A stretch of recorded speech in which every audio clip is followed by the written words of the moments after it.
Hello my friends, welcome to another video. This will be a short one as I'm out here watering. We didn't have any rains yet down here and everything is bone dry because I was hoping that the rains will get us too. Okay, this is still wet. Okay, that's nice. So maybe I shouldn't water too much here, so that we don't get the, no, this one can take a little bit of water. Here you can see the sugar apples maturing. Um, I've learned a few things about sugar apples after the first time of hand pollination. It is very clear to me now that you don't want to germinate the small to hand pollinate, not germinate. You don't want to pollinate the small flowers. The smallish tiny flowers result in tiny little fruits that take up energy from the big ones. When you have really big flowers, you get nice size fruits. Imagine if these two were not here, this would have been even bigger. This will be only seeds. There will be nothing there to eat. So, you don't want that. Anyways, back to our topic of the day. The rains didn't reach us here.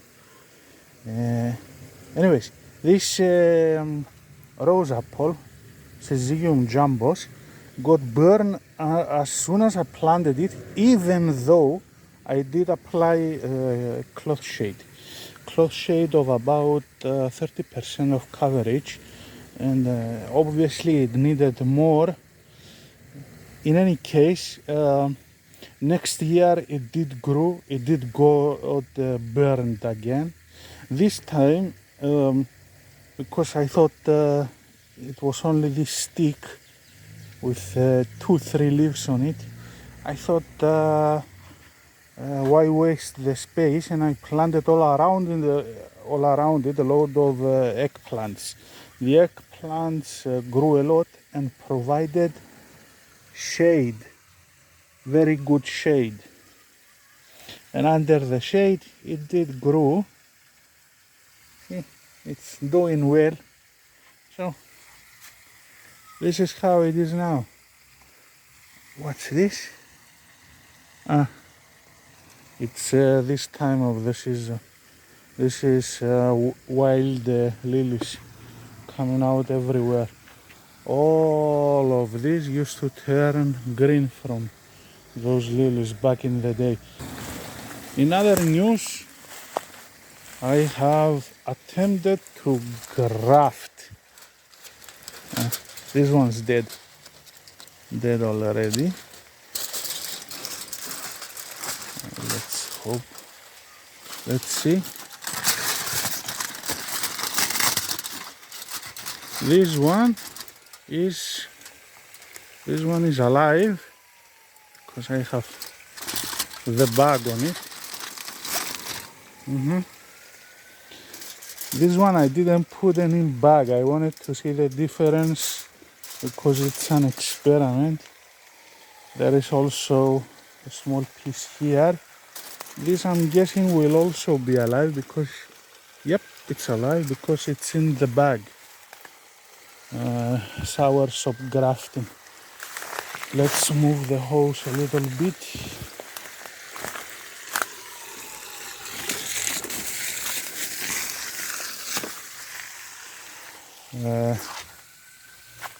There is not much to show here outside.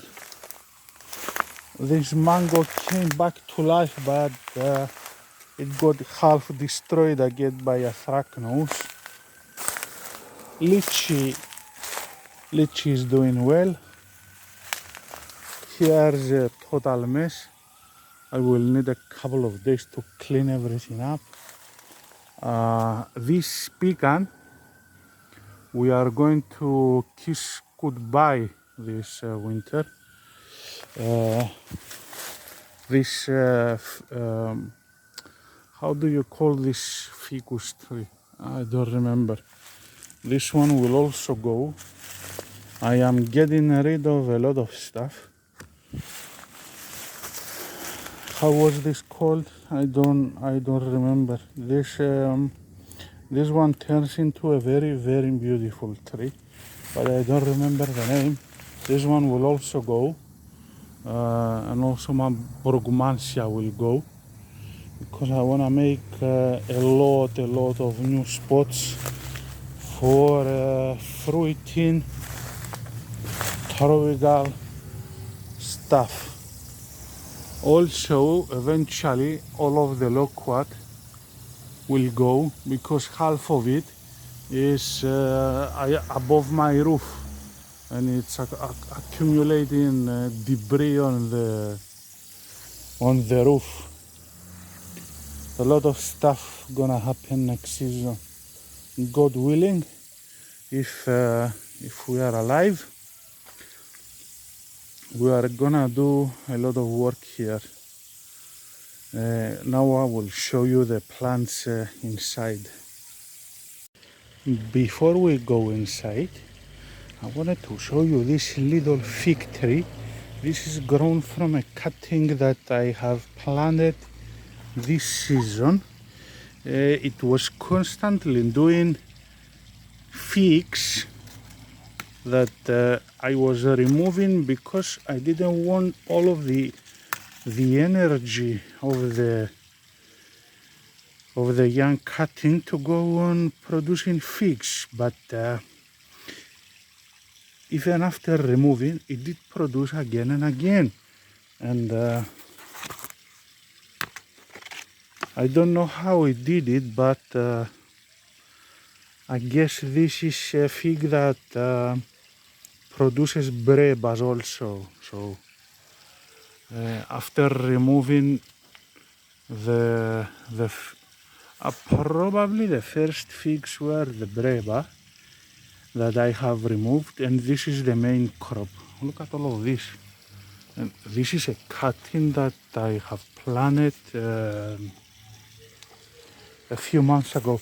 Here I broke the top so that it will start branching, and it has started branching out.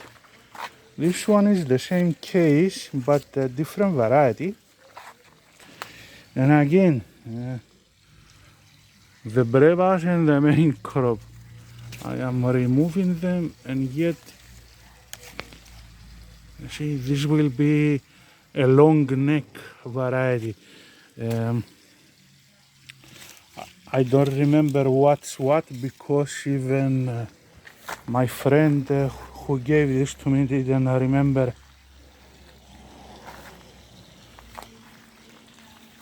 This is a very productive Italian variety. It did give me a lot of figs this season, delicious figs. And my tiny little white sapote. It will turn into a bush.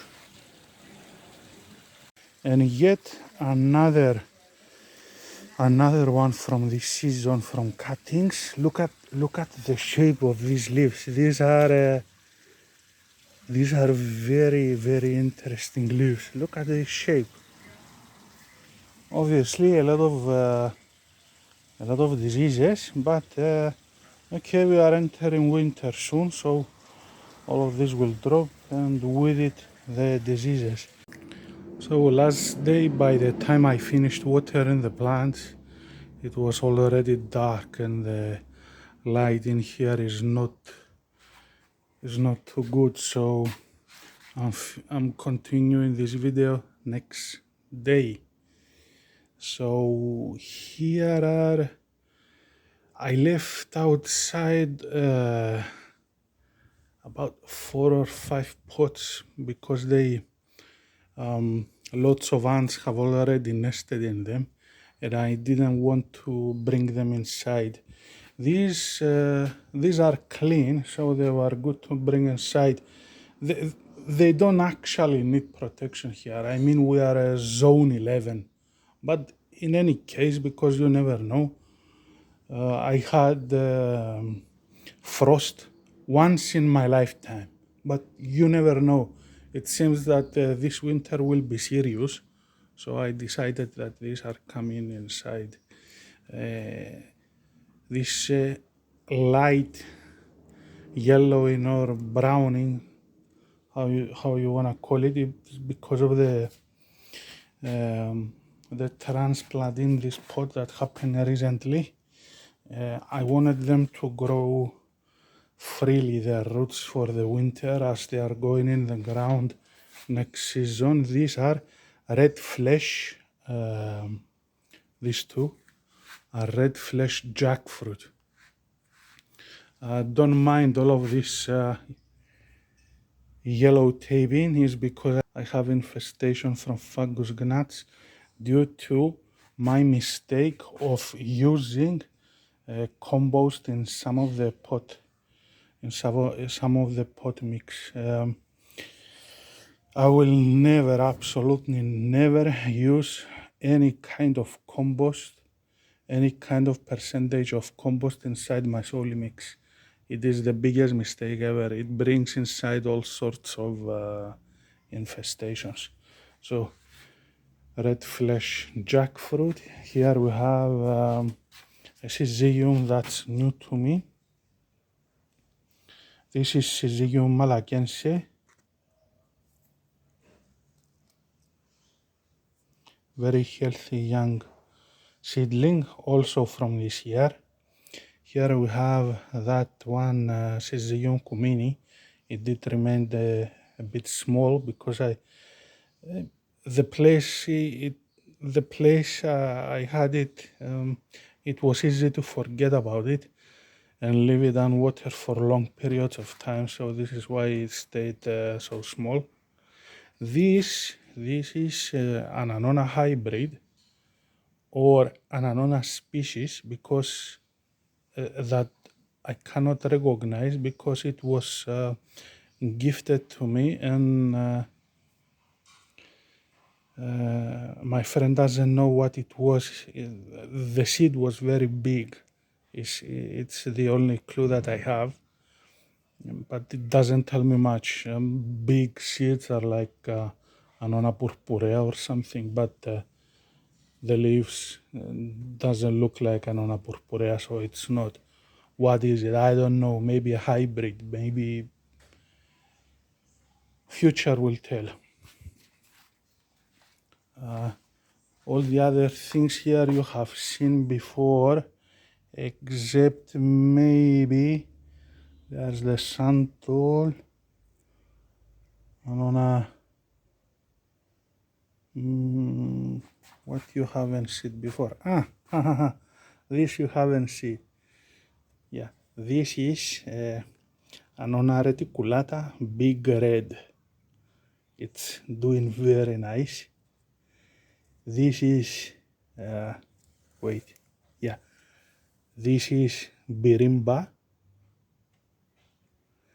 which was Rollinia deliciosa, but now it is taxonomically is in the Annonas now. Now it's Annona mucosa. Annona mucosa. And this little one here is Annona hypoglavka. We have a few more. Look at the Puteria salicifolia. It's the fastest grower I have here. And by the way, I did repot my Eugenias because this time the repotting was very messy. I had to clean the roots, so they were actually bare rooted. So more browning had occurred. but I think they are doing okay. Okay, then browning here has continued, and we are going to lose a couple of leaves, but the tip here is growing a new leaf. Also, Eugenia oblongata, you see, new leaves. The browning on the tips happened exactly because of the repotting, but we have new growth. Soon I believe that the new growth will also appear on the malacantha. What's also new here is that we have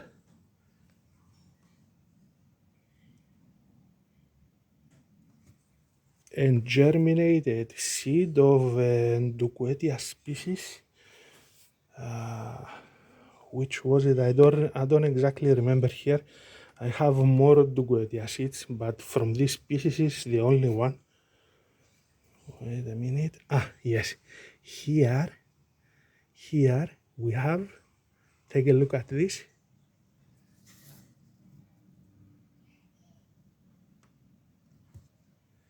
It is Annona salzmani, my very first Annona from Cerrado region of Brazil.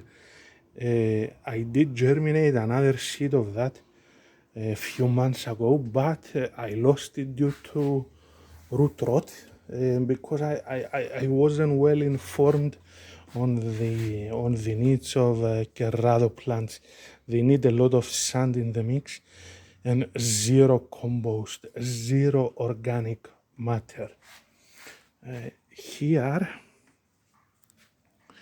we have, as you can see, the seeds I have planted recently. We have a lot of stuff. This was mistakenly labeled as Annona phaeoclados, but it's actually in Duquetia phaeoclados. Here we have Manelcarandis color, Randia thureri. Here it was this, the tiny little seeds. Yeah, we have Annona purpurea, Annona cherimoya, more cherimoyas, Annona crassiflora, and a few other stuff. Again, Annona purpurea. I'm doing an experiment because my friend Christos gave me about 20 seeds of Annona purpurea. So I am trying to germinate them in different medium and also different time and water stratification and sorry, not scarification, and hormones or clean water. I'm trying lots of different stuff. Are going to monitor the differences on the regarding those process. But I'm very happy with my Annona seedlings. They are doing good. And also Siphonodon, it doesn't stop growing. Look at this. This was such a tiny emerging tip just 2 months ago. I'm very pleased with it. And also the peanut butter plant is growing very nicely. Overall, I think we are doing okay. I'm not going to report anything. About the santol.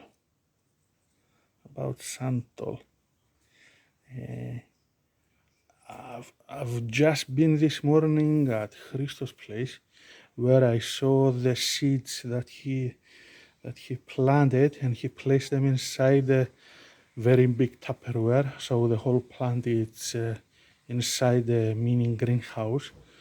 They germinated a few days ago, and they are already almost as big as this, so they do enjoy a lot of humidity. Purple sugar apple growing very nicely. All of this it's doing okay. I think we are ready for the winter. I'm probably going to lose a couple of more mango, but in any case, thanks for watching, guys. Do your winter preparations so that you do not lose anything, and see you again soon.